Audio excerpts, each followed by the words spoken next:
Hello. इससे पहले आपने जो पढ़ा है कि करंट डेंसिटीज कैसे कैसे इस पीएन जंक्शन के अंदर डिफाइन करते हैं, एक बार जल्दी से 2 मिनट में उसको रिकैप कर लेते हैं। देखिए, ये एक पीएन जंक्शन का एक बिल्कुल ब्लॉक डायग्राम बनाया है। यहाँ आपके पास पी टाइप रीजन है, इधर एन टाइप रीजन है। पी टाइप रीजन में जो सर्किल बनाए हैं, ये मैंने उन एटमों को दिखाया है जो इसको पी टाइप बनाने के लिए हमको डोप करना पड़ता है, मिक्सिंग करनी पड़ती है, मिलावट करनी पड़ती है। ये सारे जो एटम हैं, इनको हम ट्राईवैलेंट इम्प्योरिटी कहते हैं, या इनका एक और नाम है, इन सबको एक और नाम से पुकारा जाता है, इन्हें एक्सेप्टर इम्प्योरिटी कहा जाता है। तो एक्सेप्टर इम्प्योरिटी, जैसे एल्युमिनियम हो गया, तो एल्युमिनियम को जब हम सेमीकंडक्टर के अंदर मिलाते हैं, तो वो एल्युमिनियम जब मटेरियल के अंदर जाते हैं सेमीकंडक्टर के अंदर, तो वो एक्सेप्टर इम्प्योरिटी की तरह काम करते हैं। एक्सेप्टर इसलिए क्योंकि ये चाहते हैं कि इलेक्ट्रॉन को एक्सेप्ट करें। तो इस चाहत को दिखाने के लिए हम यहाँ पे सर्किल्स शो कर रहे हैं। तो जो छोटे छोटे सर्किल्स हैं, इन छोटे सर्किल्स को कहा जाता है होल्स, जो कि एक तरह से पॉजिटिव पार्टिकल की तरह से बिहेव करते हैं। जो बड़ा सर्किल है ये एटम है, उसके साथ जो छोटा सर्किल है वो होल को दिखा रहा है, जो कि पॉजिटिव पार्टिकल है। और ऐसे ही एन टाइप सेमीकंडक्टर को बनाने के लिए हम यहाँ पर मिलाते हैं डोनर इम्प्योरिटी को। यहाँ पर डोनर इम्प्योरिटी मिलाई जाती है। सपोज फास्फोरस को मिला दिया गया, फास्फोरस के पास 4 बॉन्ड बनाने के बाद एक एक इलेक्ट्रॉन बचता है, तो ये इलेक्ट्रॉन यहाँ पे देखो हमने इसके ऊपर लगा रखा है। अब क्या होता है, इधर बहुत सारे इलेक्ट्रॉन हैं, इधर बहुत सारे होल्स हैं। इलेक्ट्रॉन संख्या में बहुत ज़्यादा है, होल संख्या में बहुत ज़्यादा है, यानी कि इलेक्ट्रॉनों की डेंसिटी एन टाइप में बहुत ज़्यादा है, क्योंकि इलेक्ट्रॉन मेजॉरिटी कैरियर्स होते हैं। होल की संख्या पी टाइप में बहुत ज़्यादा है, यहाँ होल मेजॉरिटी में होते हैं। कुछ मात्रा में हम यहाँ पर आपको होल दिखा सकते हैं, ये छोटे छोटे सर्कल्स बना सकते हैं। ये छोटे छोटे सर्कल्स क्या हैं, होल्स के हैं। ऐसे ही कुछ मात्रा में इधर आप मान सकते हो इलेक्ट्रॉन मौजूद है, नेगेटिव पार्टिकल के रूप में इलेक्ट्रॉन यहाँ मौजूद है as a minority charge carriers.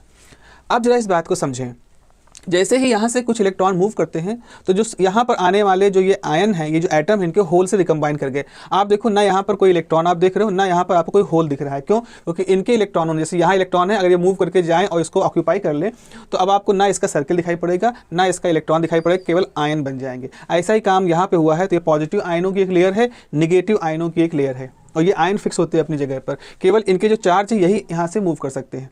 अब यहाँ पर क्या है, यहाँ बहुत सारे इलेक्ट्रॉन हैं और यहाँ बहुत सारे होल्स हैं। इलेक्ट्रॉन चाहते हैं होल में बैठना, लेकिन यहाँ पर एक इंटरनल इलेक्ट्रिक फील्ड भी आ गई है। तो जितने भी चार्ज पार्टिकल होते हैं, चाहे वैसे भी कोई पार्टिकल हों, उनके अंदर एक टेंडेंसी होती है कि वैसे हायर डेंसिटी से लोअर डेंसिटी की तरफ जाते हैं। जहाँ घनापन ज़्यादा होता है, वहाँ से पार्टिकल एक ऐसी जगह मूव करना चाहते हैं जहाँ जगह ज़्यादा हो। इंसानों की तरह से देख लो, इंसान भीड़ भाड़ वाले इलाकों से निकल करके खुले जगहों की तरफ जाना चाहता है। ऐसी टेंडेंसी सोशियोडायनामिक्स में देखी जाती है।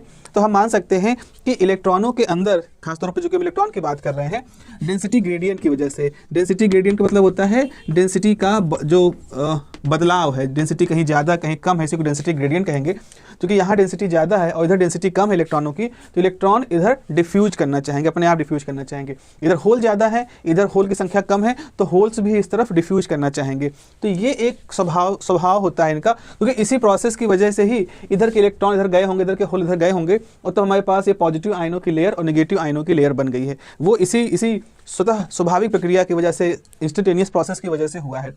तो इसकी वजह से एक डिफ्यूज करंट हम यहाँ पर मान सकते हैं, एक डिफ्यूज करंट यहाँ पर एग्जिस्ट करती है। वो डिफ्यूज करंट को हम डिफ्यूज करंट क्यों कह रहे हैं? क्योंकि ये करंट जो होती है वो डिफ्यूजन, यानी इलेक्ट्रॉनों के हाई डेंसिटी से लो डेंसिटी तक जाने की जो टेंडेंसी होती है, इसकी वजह से यहाँ पर होते हैं। इसे कहते हैं डिफ्यूज करंट डेंसिटी। लेकिन एक चीज़ और देखो, जैसे ही यहाँ पर एक इंटरनल इलेक्ट्रिक फील्ड डेवलप हुआ, क्योंकि इधर पॉजिटिव आयन है, नेगेटिव आयन है, तो एक इलेक्ट्रिक फील्ड यहाँ पर डेवलप हुआ। आपको मालूम है कि जब भी कहीं इलेक्ट्रिक फील्ड होता है E, तो वहाँ पर एक फोर्स काम करता है F, और फोर्स जो होता है वो Q टाइम E के फार्मूले से होता है। अगर यहाँ इलेक्ट्रॉन ले रहे हो तो इलेक्ट्रॉन का तो चार्ज नेगेटिव होता है, तो हम कहते हैं इलेक्ट्रॉनों पर लगने वाला फोर्स इलेक्ट्रिक फील्ड के अपोजिट होता है।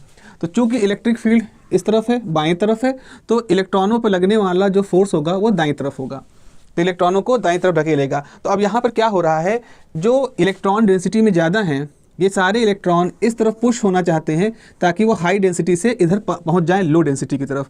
तो ये किसकी डायरेक्शन को शो कर रहा है? ये डिफ्यूज करंट की डायरेक्शन को शो कर रहा है। लेकिन इंटरनली जो इलेक्ट्रिक फील्ड डेवलप हुई है, इस इलेक्ट्रिक फील्ड की वजह से ये इलेक्ट्रॉन जब इधर आना चाहते होंगे, तो इन इलेक्ट्रॉनों को उल्टा दिशा में, देखो उल्टी दिशा में क्यों कह रहे हैं? क्योंकि F और E अपोजिट होंगे, तो उल्टी दिशा में एक फोर्स काम करेगा और जो इलेक्ट्रॉनों को ड्रिफ्ट करेगा।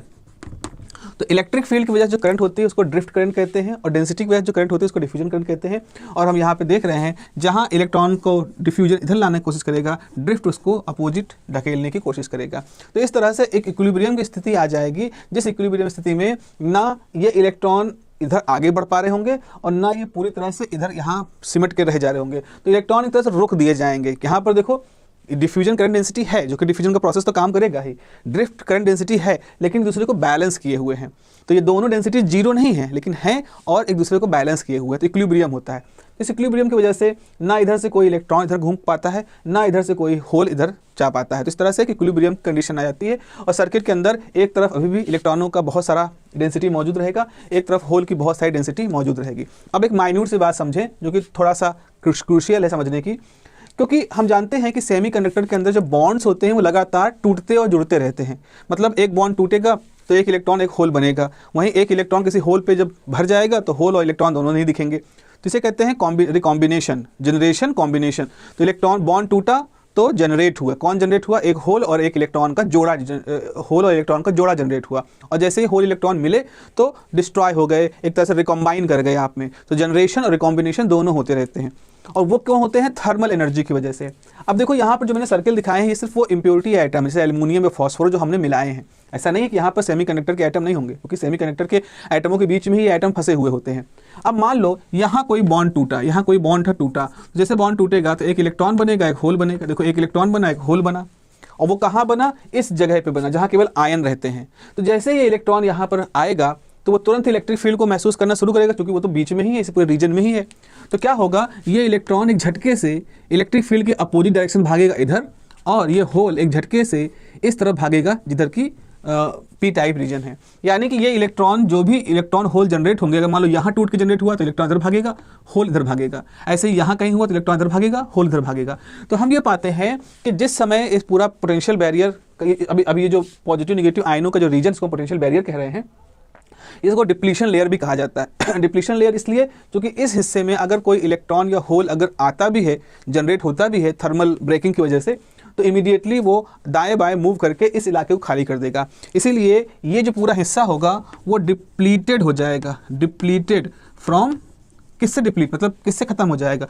Depleted from mobile charges. Mobile मतलब वो चार्जेस जो कि मूव कर सकते हैं। तो मूव करने वाले चार्जों से पूरा हिस्सा बिल्कुल नहीं रहेगा, इस इलाके में कोई भी मूव करने वाले चार्ज नहीं रहेंगे। इसीलिए इस पूरे हिस्से को डिप्लीशन लेयर कहते हैं या डिप्लीशन रीजन कहा जाता है। ठीक है, अब अच्छे परत कहते हैं। और चूंकि यहाँ पर एक आयनों की लेयर बनी है, ये जो आयनों की लेयर है दोनों तरफ, ये इधर से जो इलेक्ट्रॉन जाना चाह रहे हैं उनको एक तरह से रोकती है, किले का काम करती है, इसीलिए इसको पोटेंशियल बैरियर कहा जाता है। इतनी जो बातें हैं वो हम लोगों ने इससे पहले वाले लेक्चर में पढ़ रखी है। मैंने आपको जस्ट जल्दी से चीज़ों को रिकैप किया है ताकि आप थोड़ा रिफ्रेश हो जाएँ। आज हम बात करने वाले हैं इस वीडियो में कि आखिर अगर इस सिस्टम के ऊपर बाहर से एक बैटरी लगा दी जाए तो क्या होगा, बैटरी इसके ऊपर अप्लाई कर दी जाए। तो जल्दी से हम इसको समझें। एक बार फिर से मैं एक वीडियो मतलब एक डायग्राम बना दे रहा हूँ। ये हमारे पास डायग्राम है, ये एक पी-एन जंक्शन है, इधर आयनों की लेयर है, इधर आयनों की लेयर है, जैसा कि इस डायग्राम में बना है वैसा ही है। अब मैं आपको यहाँ पर दिखा रहा हूँ कि इस तरफ बहुत सारे इलेक्ट्रॉन हैं, ये सारे इलेक्ट्रॉन हैं। ये इलेक्ट्रॉन जो बस यहीं आके रुके हुए हैं क्योंकि इनको ड्रिफ्ट भी हो रहा है, ये इलेक्ट्रॉन है। ऐसे ही इस हिस्से में मान लें, इस हिस्से में बहुत सारे होल्स हैं, होल्स जो पॉजिटिव चार्ज पार्टिकल है, बहुत सारे होल्स हैं और वो भी यहाँ पर रुके हैं, आप देख रहे हो इतना हिस्सा, क्योंकि इधर से डिफ्यूजन इनको, इन इलेक्ट्रॉनों को इधर आगे बढ़ाने की कोशिश कर रहा है, लेकिन जो ड्रिफ्ट है, जो इलेक्ट्रिक फील्ड जो यहाँ ऐसे लगी है, इस ड्रिफ्ट की वजह से जो ड्रिफ्ट करंट है ये इस डिफ्यूजन को बैलेंस कर दे रही है। तो ये इसी हिस्से में सारे इलेक्ट्रॉन दाएं बाएं मूव से, भीड़ के अंदर लोग घूमा करते हैं लेकिन भीड़ अपनी जगह पे खड़ी रहती है, वैसा ही कुछ हो रहा है। तो ये वाला जो एरो है वो ड्रिफ्ट का है और ये वाला जो एरो है वो डिफ्यूजन का है। ऐसे इधर ये डिफ्यूजन का एरो है और इसको अपोज करता हुआ ड्रिफ्ट का एरो है। और इस डिफ्यूजन क्यों होता है, मैं फिर से बता रहा हूँ, डिफ्यूजन तो इलेक्ट्रॉनों के कंसंट्रेशन की वजह से होता है। डिफ्यूजन होने के लिए हम बाहर से कोई एफर्ट नहीं कर रहे हैं। डिफ्यूजन इसलिए होता है क्योंकि बाहर इलेक्ट्रॉन है, संख्या बहुत ज़्यादा है, और जब भी इलेक्ट्रॉन कहीं हाई डेंसिटी में होंगे तो जैसे पार्टिकल बिहेव करते हैं अपनी इक्विलिब्रियम को पाने के लिए, फ्री एनर्जी को मिनिमाइज करने के लिए, उसी लॉजिक से ये सारा काम चल रहा है। तो हमारी इलेक्ट्रिक फील्ड इस ड्रिफ्ट को प्रोड्यूस कर रही है। हमारी जो ये इलेक्ट्रिक फील्ड है वो इन ड्रिफ्ट करंट को प्रोड्यूस कर रही है, जिसकी वजह से डिफ्यूजन रुका हुआ है।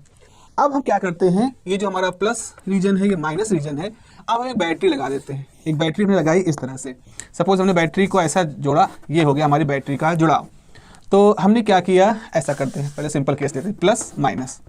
तो ये हमारा प्लस है, बैटरी है, तो बैटरी का प्लस किसके साथ जुड़ा है, पी टाइप के साथ। बैटरी का माइनस किसके साथ जुड़ा है, एन टाइप के साथ। इलेक्ट्रिक फील्ड ये है, तो हमारी एक्सटर्नल इलेक्ट्रिक फील्ड ये बन गई। अब आप देखो, ये है हमारी internal electric field, internal electric field, external electric field. तो दोनों इलेक्ट्रिक फील्ड अपोजिट हैं, यानी कि जो बाहर से आपने बैटरी लगाई है, ये बैटरी एक तरह से अंदरूनी जो इलेक्ट्रिक फील्ड है इसका विरोध कर रही है। अब जरा समझो इसका मतलब क्या हुआ, इसका मतलब समझने की कोशिश करो। अंदर वाली इलेक्ट्रिक फील्ड थी, वो जिस भी वजह से डेवलप हुई, वो करती क्या है, वो एक ऐसी ड्रिफ्ट करंट प्रोड्यूस करती है जो कि डिफ्यूजन करंट को रोक रही है। मतलब डिफ्यूजन करंट डेंसिटी वजह से इधर जाना चाह रही है, लेकिन इलेक्ट्रिक फील्ड वजह से ड्रिफ्ट करंट जो है वो इसको रोक रही है। अब जब आपने एक बैटरी लगा दी बाहर से, तो आपके द्वारा लगाई गई बैटरी क्या करेगी, इस इंटरनल इलेक्ट्रिक फील्ड का विरोध करेगी। देखो, जैसे जैसे आप बैटरी के, मान लो यहाँ पर एक रेगुलेटर लगा है, उससे आप बैटरी की वैल्यू को बढ़ा रहे हो, मान लो ये 0 से लेकर 3 वोल्ट तक हो सकती है, आपने 0 से 0.1 किया, 0.2 किया, 0.3 किया, तो जैसे जैसे आपने बैटरी को लगाओगे वैसे वैसे यहाँ का जो ये इलेक्ट्रिक फील्ड है वो इस पर अप्लाई होना शुरू हो जाएगा, और इस इंटरनल इलेक्ट्रिक फील्ड को स्लो, मतलब एक तरह से बैलेंस करेगा, काउंटर बैलेंस करेगा, कमज़ोर करेगा। जब ये इंटरनल इलेक्ट्रिक फील्ड कमज़ोर होगा तो क्या होगा, जो ड्रिफ्ट करंट है, ये वाली जो ड्रिफ्ट करंट थी, ये भी कमज़ोर हो जाएगी। ऑब्वियस सी बात है, ड्रिफ्ट करंट भी कमज़ोर होगी, क्योंकि ड्रिफ्ट करंट इसी इंटरनल इलेक्ट्रिक फील्ड पर डिपेंड कर रही थी। अब यहाँ पर जो इफेक्टिव इंटरनल इलेक्ट्रिक फील्ड है वो इस बैटरी की वजह से कम हो गया। अब आपने इस इलेक्ट्रिक फील्ड को और बढ़ाना शुरू किया। जब और बढ़ाना शुरू करोगे तो एक समय ऐसा होगा कि internal electric field, effective internal electric field काफ़ी कम हो जाएगा। ऐसी स्थिति में जो ड्रिफ्ट करंट वाला फैक्टर होगा अब वो बहुत इफेक्टिव नहीं रह जाएगा, और जो नॉर्मल तरीके से जो भीड़ आ ही रही थी डिफ्यूजन वाली, वो भीड़ इस जंक्शन को इलेक्ट्रॉन इधर और होल इधर जाना शुरू कर देंगे। यानी कि अब आपके आयन के लेयर तो है, लेकिन बाहरी इलेक्ट्रिक फील्ड की मदद से यहाँ इंटरनल इलेक्ट्रिक फील्ड का प्रभाव कम कर दिया गया है, जिसकी वजह से अब वो जो पहले डिफ्यूजन और ड्रिफ्ट बैलेंस था, इससे पहले हमने देखा था कि जो डिफ्यूजन वाला था वो एग्जैक्टली बैलेंस था ड्रिफ्ट की वजह से। तो डिफ्यूजन और ड्रिफ्ट दोनों बैलेंस थे, इसीलिए बिना बैटरी के सर्किट के अंदर कोई करंट का फ्लो नहीं हो रहा था, बल्कि इलेक्ट्रॉन तो थे वहाँ पर। लेकिन जैसे ही आपने एक बैटरी को लगा दिया तो बैटरी की इलेक्ट्रिक फील्ड ने क्या किया, डिफ्यूजन वाले जो इलेक्ट्रॉन थे, डिफ्यूजन वाले जो चार्जेस जो डिफ्यूज करने के लिए तैयार खड़े थे, जिनको किसी तरह से ड्रिफ्ट करंट रोके थी, वो अब नहीं रोक पाती है, और इसकी वजह से ये इलेक्ट्रॉन इधर होल इधर जाना शुरू कर देते हैं, और बैटरी के थ्रू उन इलेक्ट्रॉनों का बैलेंसिंग होता रहता है, और इस तरह से हमारे सर्किट के अंदर करंट बनना शुरू हो जाती है। जैसे फॉर एग्जांपल मान लो इधर से एक इलेक्ट्रॉन मतलब डिफ्यूजन हुआ और ड्रिफ्ट करंट चूंकि कमजोर पड़ चुकी आपकी इलेक्ट्रिक फील्ड है, एक इलेक्ट्रॉन इधर गया, और वो एक इलेक्ट्रॉन गया तो यहाँ उसने एक होल के साथ रिकम्बाइन कर लिया, यहाँ एक इलेक्ट्रॉन कम पड़ गया। जैसे यहाँ एक इलेक्ट्रॉन कम पड़ा, बैटरी से एक इलेक्ट्रॉन इधर से निकला और इस डायोड के अंदर एंटर कर गया, तो उसकी वजह से एक करंट यहाँ पे बह गई, मान लो आई करंट है वो यहाँ हुई, तो बैटरी से एक इलेक्ट्रॉन निकला अंदर गया और तुरंत ही उसमें एक करंट यहाँ पे आ गई। अब जब यहाँ पे इलेक्ट्रॉन आया तो वो इलेक्ट्रॉन ने यहाँ के होल को खत्म कर दिया, जो कि होल तक खाली जगह थी, वहाँ जैसे इलेक्ट्रॉन बैठा तो होल और इलेक्ट्रॉन दिखना गायब हो गया। लेकिन यहाँ का इलेक्ट्रॉन जो होल को ऑक्यूपाई कर लिया, उस इलेक्ट्रॉन की भरपाई करने के लिए एक इलेक्ट्रॉन नेगेटिव बैटरी से निकल के यहाँ पहुँच गया।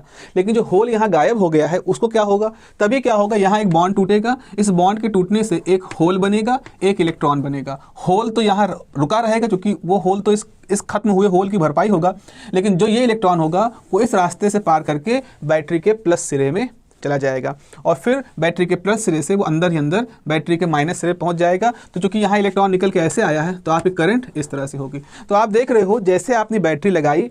अब एक बार सब चीज़ समझो फिर से, इस बैटरी ने क्या किया, इस बैटरी ने इंटरनल इलेक्ट्रिक फील्ड की जो इफेक्टिव वैल्यू थी उसको कम कर दिया।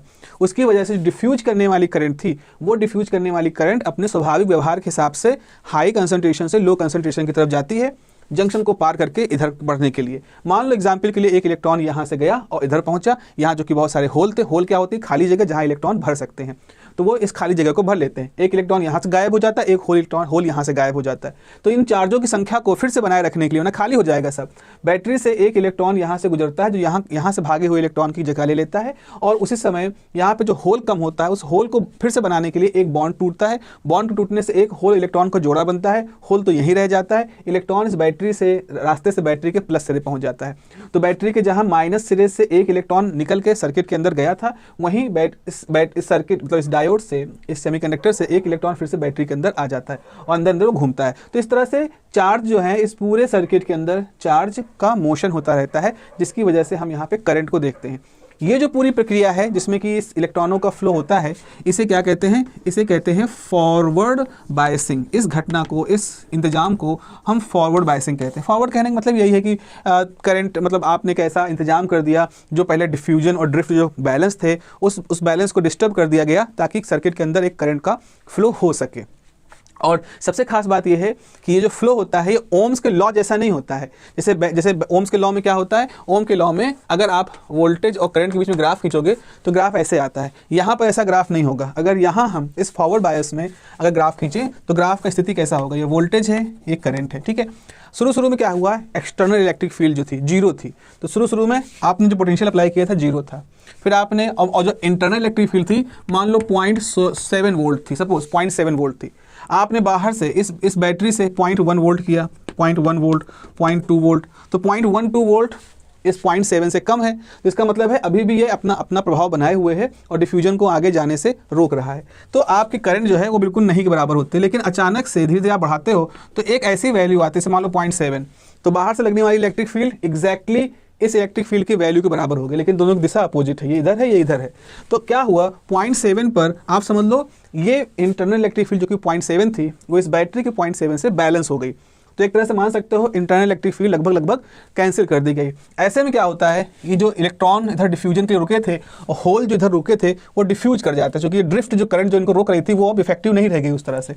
तो ऐसे में हमारी करंट जो है वो एकदम से इस तरह से बढ़ जाती है। तो आप यहाँ पर देखो करंट और वोल्टेज ग्राफ इस तरह से लीनियर नहीं है, जैसा कि ओम्स लॉ में वोल्टेज और करंट ग्राफ लीनियर होता है, उस तरह की लीनियरिटी नहीं है। इसीलिए इस पीएन जंक्शन को हम एक नॉन लीनियर डिवाइस कहते हैं। नॉन लीनियर पीएन जंक्शन कहा जाता है, नॉन लीनियर डिवाइस कहा जाता है, जो कि यहाँ पर वोल्टेज और करंट का ग्राफ लीनियर नहीं होता, जैसा कि ओम्स लॉ में हम देखते हैं। तो मेरे ख्याल से आपको वो इंटरनल इलेक्ट्रिक फील्ड और बाहर से लगने वाली इलेक्ट्रिक फील्ड के इंटरप्ले वाला, आपस में कैसे एक दूसरे से वो बैलेंस करते हैं, काउंटर बैलेंस करते हैं, ये चीज़ आपको समझ में आ गई होगी। अच्छा, अब हम दूसरा हिसाब पढ़ते हैं। ये तो हो गया फॉरवर्ड बायस। तो अगर कहीं आप फॉरवर्ड कर रहे हो तो क्या इसका उल्टा भी होता है? फॉरवर्ड का उल्टा क्या होता है? रिवर्स। क्या रिवर्स बायस भी होता है? बिल्कुल होता है। चलें हम देखें रिवर्स बायस में। तो रिवर्स बायस में आप अपना पीएन जंक्शन फिर बनाइए। यहाँ पर डिप्लीशन लेयर है, यहाँ पर क्या था? पी टाइप था, यहाँ निगेटिव आयनों की लेयर रही होगी, निगेटिव आयनों की लेयर रही होगी, यहाँ पर पॉजिटिव आयनों की लेयर है। इधर क्या है? पॉजिटिव एटम हैं जिनके साथ इलेक्ट्रॉन है, यहाँ पॉजिटिव इलेक्ट्रॉन है, यहाँ पॉजिटिव इलेक्ट्रॉन है, यहाँ पॉजिटिव इलेक्ट्रॉन, ऐसे पीछे भी है। यहाँ पर अगर हम बनाएं, यहाँ पर अगर हम कहें, इधर क्या है? निगेटिव आयंस आइटम का निगेटिव है और उनके साथ एक छोटे छोटे सर्किल्स भी हैं, होल भी है, इस तरह से। अब इतना ही बनाते हैं। ये बन गया हमारा पी टाइप, ये हो गया एन टाइप। अब की बार क्या करें? पिछली बार पी को पॉजिटिव जोड़ दिया गया था, एन को निगेटिव जोड़ दिया गया था। अब की बार क्या है? अब की बार मैंने उल्टा कर दिया। अब की बार निगेटिव को ऐसे कर दो, पॉजिटिव को ऐसे कर दो, ये ठीक है, ये है, तो ये माइनस, ये प्लस, ये ऐसा हो गया इस तरह से। तो अब क्या है? इंटरनल इलेक्ट्रिक फील्ड इस तरफ थी, प्लस से माइनस, यहाँ भी इंटरनल एक्सटर्नल इलेक्ट्रिक फील्ड भी ऐसे। तो इसका मतलब है इंटरनल इलेक्ट्रिक फील्ड और एक्सटर्नल इलेक्ट्रिक फील्ड दोनों अब सेम डायरेक्शन में हो गई। तो यानी कि बैटरी जो है उसकी इलेक्ट्रिक फील्ड इस पीएन जंक्शन की जो बैरियर बना है इस पे जो इलेक्ट्रिक फील्ड है, इंटरनल इलेक्ट्रिक फील्ड को सपोर्ट करेगी। तो सपोर्ट करने का मतलब क्या हुआ? सपोर्ट करने का मतलब ये हुआ कि आप ऐसा समझ लीजिए कि जो ड्रिफ्ट करंट है भाई, इलेक्ट्रिक फील्ड और स्ट्रेंथ हो जाएगी। तो जैसे आप इस बैटरी को जोड़ोगे तो आपकी जो टोटल इंटरनल इलेक्ट्रिक फील्ड है वो इंटरनल तो थी ही और प्लस एक्सटर्नल भी उसमें मिल जाएगी। तो टोटल इलेक्ट्रिक फील्ड जो होगी वो और ज़्यादा बड़ी हो जाएगी। ठीक है भाई, और ज़्यादा बड़ी होने का मतलब क्या होता है? क्योंकि ये जो इंटरनल इलेक्ट्रिक फील्ड कर क्या रही थी? इंटरनल इलेक्ट्रिक फील्ड इधर ड्रिफ्ट लगा रही थी, जितने भी इलेक्ट्रॉन थे उनको इस तरफ ड्रिफ्ट लगा रही थी, ताकि जो इस तरफ से डिफ्यूजन वाली करंट है उसको बैलेंस कर दिया जाए, है ना। तो इधर वो पछाड़ रही थी इलेक्ट्रॉनों को। और जैसे इंटरनल इलेक्ट्रिक फील्ड और ज़्यादा होगी तो क्या होगा? यहाँ के जो इलेक्ट्रॉन हैं ये यहाँ से निकल जाएंगे और निकल करके यहाँ पहुँच जाएंगे। यानी जो पहले एक आयन की लेयर थी मान लें, अब वो आयन की लेयर 2 हो जाएगी। ऐसे ही ये जो इलेक्ट्रिक फील्ड है ये इन होलों को पीछे पछाड़ देगी। जैसे ये होल यहाँ से पीछे पिछड़ेंगे तो ये जो आयनों की जो लेयर थी जो पहले सिंगल थी डबल हो जाएगी। कहने का मतलब है कि जब बाहर से लगने वाली इलेक्ट्रिक फील्ड इस इंटरनल इलेक्ट्रिक फील्ड के सपोर्ट में आ जाएगी तो इंटरनल इलेक्ट्रिक फील्ड जो काम कर रहा था, इंटरनल इलेक्ट्रिक फील्ड क्या काम कर रहा था? इस तरह करंट जनरेट कर रहा था, यानी ऐसा प्रभाव पैदा कर रहा था कि इलेक्ट्रॉन जो है वो इस जंक्शन से दूर हो जाएं। जो डिफ्यूजन इधर जाने की कोशिश कर रहा है, ड्रिफ्ट उसको पीछे पछाड़ रहा था, जंक्शन से दूर दूर कर रहा था। अब चूंकि इंटरनल इलेक्ट्रिक फील्ड बढ़ गई है तो और दूर करेंगे, जिसकी वजह से होगा क्या, हमारा डिप्लीशन लेयर जो है अब वो पहले से चौड़ा हो जाएगा। देखो पहले डिप्लीशन लेयर इतना ही था, जैसे ये फील्ड लगाई डिप्लीशन लेयर की चौड़ाई बढ़ गई। तो अब जब डिप्लीशन लेयर की बच्चों चौड़ाई बढ़ जाएगी तो इसका असर क्या होगा, इसका असर ये होगा कि अब इस सर्किट के अंदर कोई भी, अब जो यहाँ पे इलेक्ट्रॉन थे अब तो उनको भूल ही जाओ, अब तो उन पे तो और दबाव लग रहा है, अब तो और पीछे की तरफ पछड़ रहे हैं। तो जैसे यहाँ पर जैसे ही इंटरनल इलेक्ट्रिक फील्ड इस एक्सटर्नल इलेक्ट्रिक फील्ड से बैलेंस हो गई थी तो हमारा डिफ्यूजन होना शुरू हो गया था, इधर से इलेक्ट्रॉन चले गए, इधर से होल चले गए। अब वो स्थिति यहाँ पर नहीं है, लेकिन फिर भी यहाँ पर एक बहुत छोटा सा पॉइंट जा देखें, समझने की कोशिश करें। समझने की कोशिश आप ऐसे करें, मान लीजिए इस अब जो डिप्लीशन लेयर कितनी बड़ी चौड़ाई है, मान लो यहाँ पे कोई बॉन्ड टूटा, ठीक है, कोई बॉन्ड टूटा तो जो होल है वो इधर चला जाएगा और जो इलेक्ट्रॉन है वो इधर चला जाएगा, ड्रिफ्ट हो जाएगा। मान लो कोई इलेक्ट्रॉन यहाँ है, पी टाइप में इलेक्ट्रॉन तो है, माइनॉरिटी में है, तो अब ये जो इलेक्ट्रॉन है ये इलेक्ट्रॉन भी इस जंक्शन में इस तरफ आगे बढ़ जाएंगे ड्रिफ्ट की वजह से। ऐसे ही यहाँ जो माइनॉरिटी में होल है वो होल भी अब इलेक्ट्रिक फील्ड की दिशा में आगे बढ़ जाएंगे। तो कहने का मतलब बच्चा मेरा ये है कि जब आपने अपने पीएन जंक्शन को इस तरह से जोड़ दिया, इस तरह से जोड़ने का मतलब है आपने उसको रिवर्स बायस दे दिया, रिवर्स बायसिंग कर दी। तो जब आप अपने पीएन जंक्शन को रिवर्स बायसिंग दे दोगे उस समय जो मेजॉरिटी चार्जेस हैं, जैसे कि एन टाइप में इलेक्ट्रॉन मेजॉरिटी में है, पी टाइप में होल मेजॉरिटी में है, ये मेजॉरिटी चार्जेस तो अब संभव ही नहीं हो पाएगा कि जंक्शन को पार कर पाएँ, क्योंकि electric field, internal electric field अब और ज़्यादा बढ़ चुका है, जिसकी वजह से डिफ्यूजन को पीछे करने का जो ड्रिफ्ट फोर्स थे वो और ज़्यादा स्ट्रांग हो गए हैं।